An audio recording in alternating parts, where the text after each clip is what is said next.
ओम साई राम। ओम साई राम। ओम साई राम। सभी साईं भक्तों को मेरा नमस्कार। साथियों, आज की कथा प्रारंभ करते हैं। जैसा कि पिछले भाग में आपको बताया था कि कुलकर्णी ने खुंदक में आके गांव में जमाबंदी लगा दी। खुंदक किस चीज़ की थी कि सरकार ने उसको धमकी दी थी कि अगर तूने व्यवस्था नहीं सुधारी तो तेरी ये गांव की प्रधानी छीन ली जाएगी। इसलिए गांव वालों पर तो वो अत्याचार करता ही था। उसने जमाबंदी लगा दी। एक दिन बीता, 2 दिन बीते, 3 दिन बीते। अब गांव वाले बेचारे परेशान। जो खेत में काम करने जा रहा है वो 3 जने से ज़्यादा नहीं जा सकते, जबकि खेत का काम के लिए 5, 7, 10 जने तो चाहिए, होते ही होते हैं। नलाई करनी है, कटाई करनी है, बहुत सारे खेती किसानों के काम होते हैं। सारे परेशान, बड़े परेशान। अब काम नहीं हो रहा तो पैसे नहीं आ रहा, पैसा नहीं आ रहा तो खाने को नहीं आ रहा। यहाँ तक कि बाजार लगना भी, शिरडी में जो साप्ताहिक बाजार लगता था वो भी बंद हो गया। क्यों? 3 जने से ज़्यादा जा नहीं सकते, एक साथ रह नहीं सकते। और बाजार में तो 10 दुकानदार एक साथ ही बैठेंगे।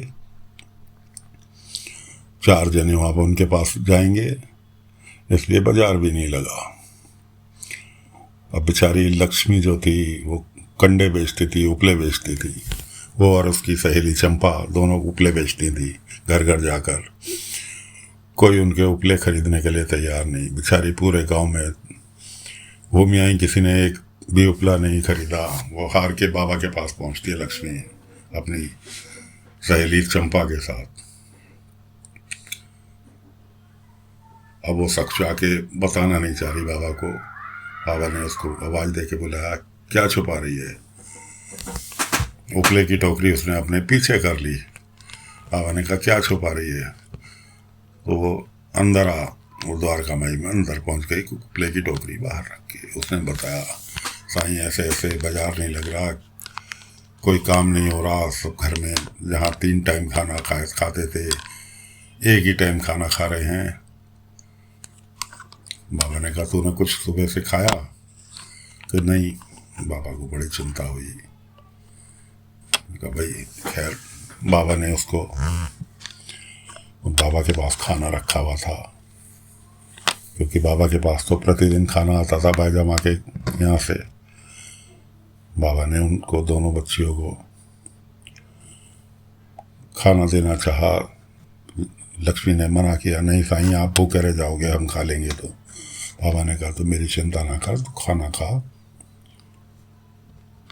और उम्मीद कर ये परेशानी बहुत जल्द ख़त्म होगी, शुभ समाचार तुझे मिलेगा।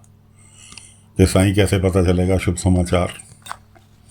बाबा ने कहा, जो चीज़ तेरे जीवन में आज तक नहीं हुई वो अचानक हो जाए, उसे शुभ समाचार समझियो। खैर जी, लक्ष्मी को विदा कर दिया, घर भेज दिया उसे समझा बुझा के बाबा ने। उसके बाद बाहर गांव से बाबा के पास एक लेडीज आती है अपने बच्चे को दिखाने के लिए। बच्चे को दिखाती है, उसका बच्चा बीमार था। बाबा ने उसे दवा दी। बाबा से कहा कि साईं मेरा बड़ा बेटा गांव की सीमा पे बाहर बैठा है। कुलकर्णी सरकार के आदमियों ने जमाबंदी के कारण वहाँ रास्ता बंद कर रखा है, रास्ता बांध रखा है, किसी को आने नहीं दे रहे, केवल 3 आदमियों को अंदर भेज रहे हैं। इसलिए मेरा बेटा जो है वहीं धूप में इंतज़ार कर रहा है। वो अब दोबारा किसी के साथ आपके पास आएगा जब मैं चली जाऊंगी तब। बाबा को बड़ी चिंता हुई। खैर, बाबा ने, इतने शाम का समय हो रहा था और भी लोग वहाँ पर बाबा के इंतज़ार में, क्योंकि शिरडी में तो बाबा के पास आने जाने वालों का था संख्या दिन प्रतिदिन बढ़ती जा रही थी, दिन प्रतिदिन बढ़ती जा रही थी। दूर दूर से पब्लिक आना चालू हो गई थी बाबा के पास। क्यों? किसी से पैसे नहीं लेते थे। इलाज ऐसा कि एक बार अगर इलाज कर दिया तो समझो पत्थर की लकीर हो गया, कि वो फिर ठीक ही हो गया। डॉक्टर भी एक बार को दवाई देगा तो उससे आदमी ठीक नहीं होता। लेकिन बाबा के इलाज से तो परमानेंट ठीक हो जाता है कि खाली बाबा को एक बार दिल से अपना दुख बताने की, अपना रोग बताने की देर है। और दोस्तों, ये खाली कहानी नहीं, ये आजमाइश है। एक बार यकीन करना, बाबा को अपना समस्या बताकर देखना कि बाबा ये परेशानी है, वो परेशानी ऐसी गायब होगी जड़ से कि आप यकीन नहीं कर पाओगे। तो अब बाबा जो थे, बाबा ने कहा भाई इतने सारे भक्त मेरी शाम होने को जा रही है, शिरडी के बाहर इंतजार कर रहे हैं। बाबा ने एक रूप छोड़ा अपना वहाँ द्वारका माई में, उस महिला के पास जो बच्चे का इलाज करने आई थी। दूसरा रूप प्रकट किया अपना, जहाँ पब्लिक उनका इंतजार कर रही थी। बाबा को देख के सब प्रसन्न। उस महिला का जो बेटा वहाँ इंतजार कर रहा था वो भी बीमार था, उसको भी बाबा ने दवाई दी। बाकी सबको जो उसकी जो ज़रूरत थी वो पूरी करके बाबा ने वहाँ से विदाई ली। वापस द्वारका माई पहुँचे, मैं प्रकट हुए अपना। बाबा तो वहीं बैठे थे द्वारका माई में। उस महिला को समझा बुझा के वापिस किया कि जाओ अपना आराम से, शाम का समय है, आराम से जाओ। उसके बाद अब पानी भरने कोई जा रहा है तो, और ज़्यादातर कुएं से पानी भरने का काम महिलाएं करती थीं, सभी घर की, एक साथ वो जा नहीं सकती।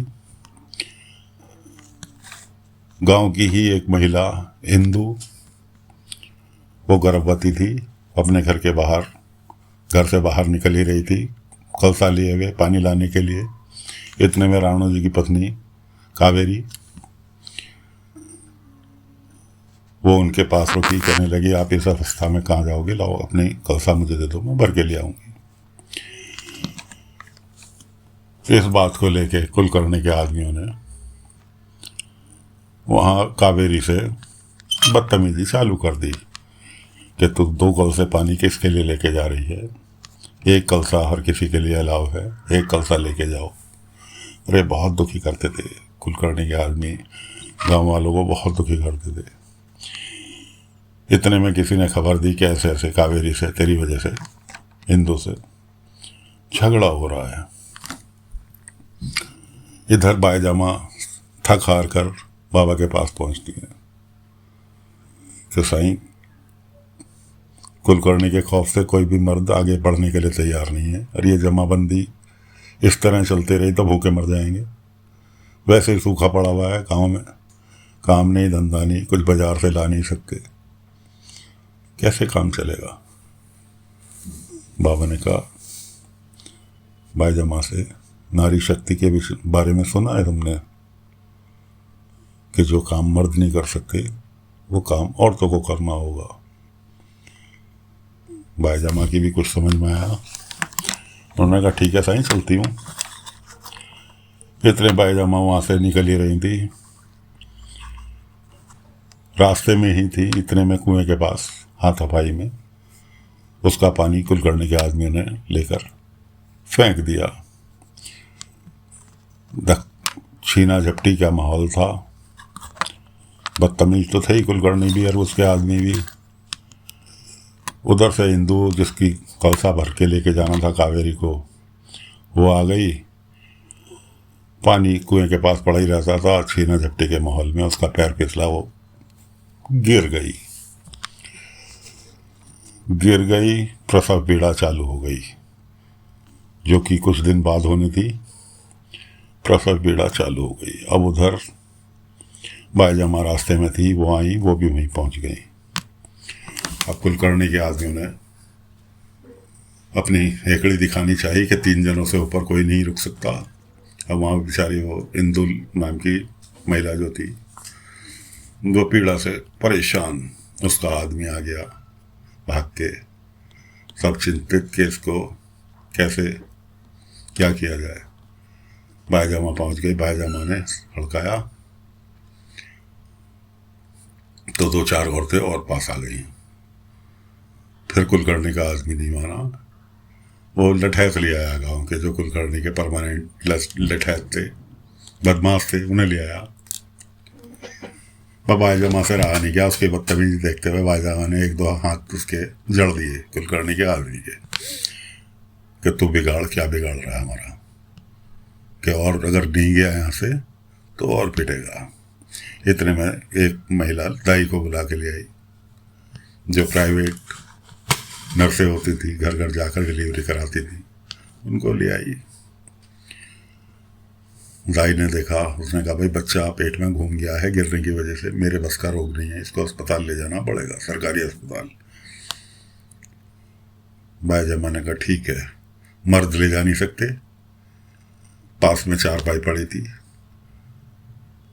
इसे इंदु नामक महिला को चारपाई पर लिटाया। बाईजामा ने कहा अब हम सीधे कुलकर्णी सरकार के पास चल रहे हैं, जिसने ये जमाबंदी चालू की। अब उसी के घर पर जाके धरना देंगे, देखते हैं कैसे जमाबंदी नहीं ख़त्म करता। बाईजामा को बाबा की बात याद आ गई, नारी शक्ति। बाईजामा ने और दो चार गांव की महिलाओं को इकट्ठा किया, मतलब कहने का कि सारी महिलाएं इकट्ठा होके इंदु को चारपाई पे लिटा के ले जाके कुलकर्णी के वाड़े में घर में ले जाके चारपाई रख दी। कुलकर्णी को हड़काया कि अगर तूने जमाबंदी नहीं ख़त्म की तो हम यहीं विद्रोह करेंगे, यहीं धरना देंगे।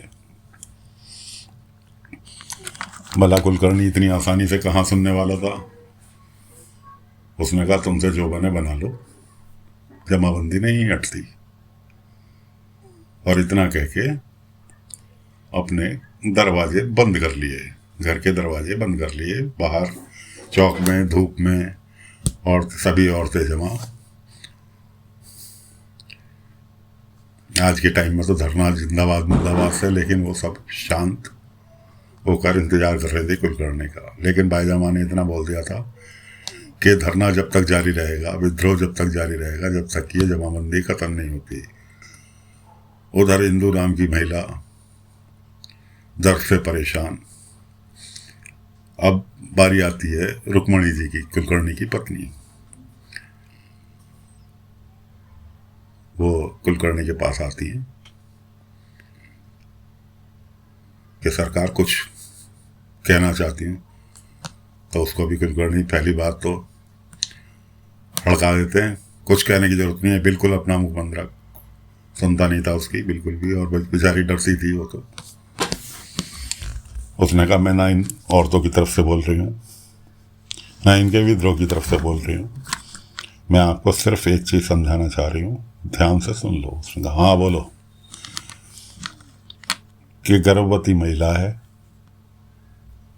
दर्द से करा रही है, पेट में बच्चा है, अगर 1% इस आपकी जमाबंदी औरतों के धरने के बीच उस महिला को या उस बच्चे को कुछ हो गया, या दोनों में से एक मर गया, या दोनों मर गए, पाप किसको लगेगा? कि सरकार हमारे भी बच्चा है, उस पर क्या असर पड़ेगा? क्या उसकी बद्दुआओं का लेना चाहोगे?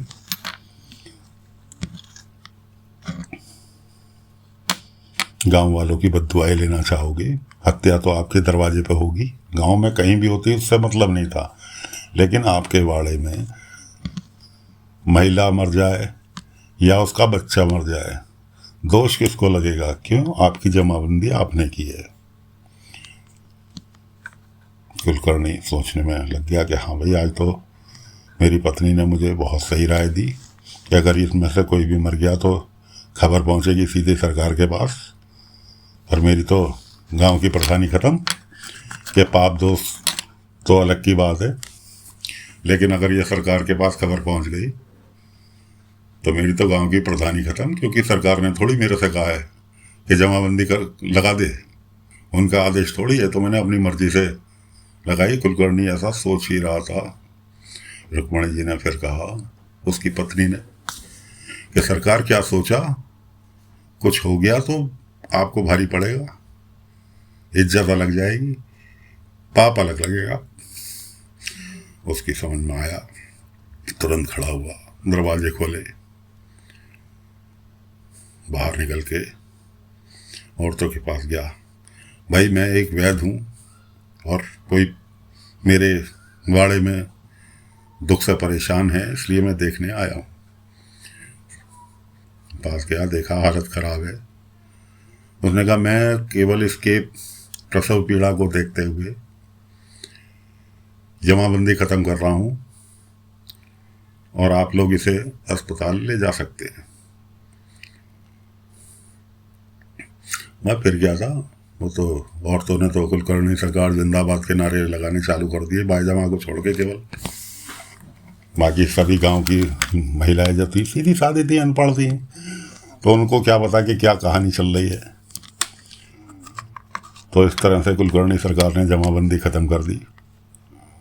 उस महिला को लेके सरकारी अस्पताल की तरफ भागे। बाकी ग्रामीणों ने सुकून महसूस किया कि जमाबंदी ख़त्म हो गई। बाईजमा ने बाबा को याद किया,